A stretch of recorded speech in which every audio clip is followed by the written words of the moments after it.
Hello and a happy front-running Tuesday from Radically Rational and RadicallyRational.com.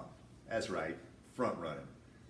Astros finally get a day off after playing 17 days in a row. They get back to it today in Minneapolis against the Twins, riding a 7-game winning streak, and Verlander gets the ball. Front-runner, for sure. And speaking of front-runners, we've got a sad situation going on with respect to the Supreme Court going forward.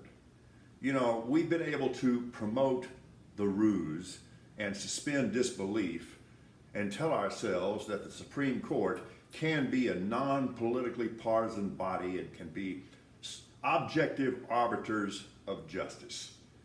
That notion is gone forever, and it's sad, and we're going to have to address this. Because here is reality right now and going forward. No president whose party does not have a majority in the Senate is ever going to get a SCOTUS nominee confirmed again. That's not the way this is supposed to work. The appointment, the nomination, is not supposed to be blindly partisan. The confirmation hearings are not supposed to be blindly partisan, and the outcomes of the vote are not supposed to be totally numerically predictable just based on partisan politics and tribalism. We can't even extend the ruse that the Supreme Court is a non-political body. So somebody asked me yesterday, I had made a reference to women being second-class citizens in the United States.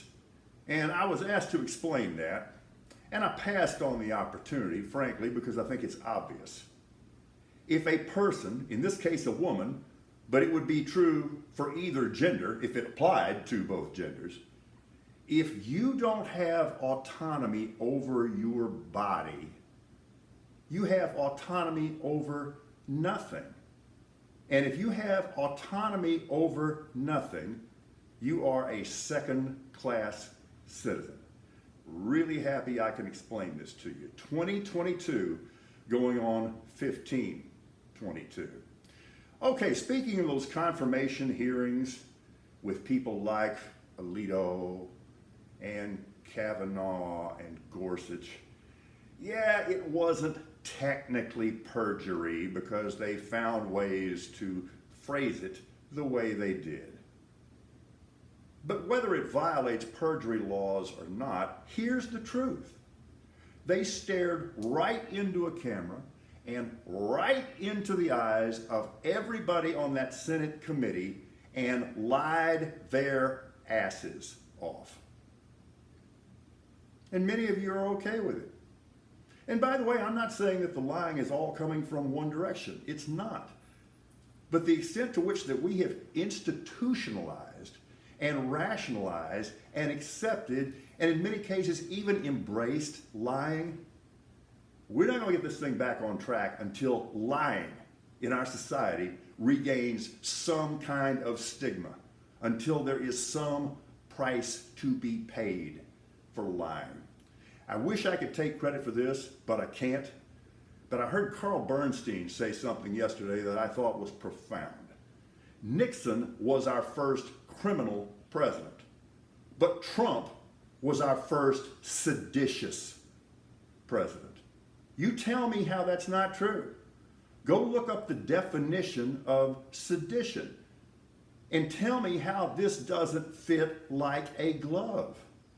A premeditated, orchestrated attempt to illegally remain in power, thus, by definition, an attempt to overthrow the government of the United States. How am I wrong? Many of you are going to start screaming, well, that's out of proportion, that's certainly... How am I wrong? How is that an exaggeration? If that's not the truth, if that's not the definition of sedition, what would be? And yes, in terms of its domestic impact on our system, that was the darkest day in American history. And I'm talking about Jan 6, 2021. You say this is ancient history? Not as long as that guy wants to be president again, it's not. Oh, just no. How about hell no? And that's not a politically partisan statement on my part, because there are any number of Republicans I would consider and who might currently be close to the top of my list. I did not say cultists, I said true Republicans. But how in the world was that not an act of criminal sedition? Need to go to sports here. So the Miami Dolphins clearly going for it.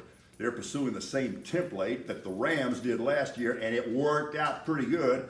And yesterday, they pick up Sony Michel, and they're going to add that to that offense.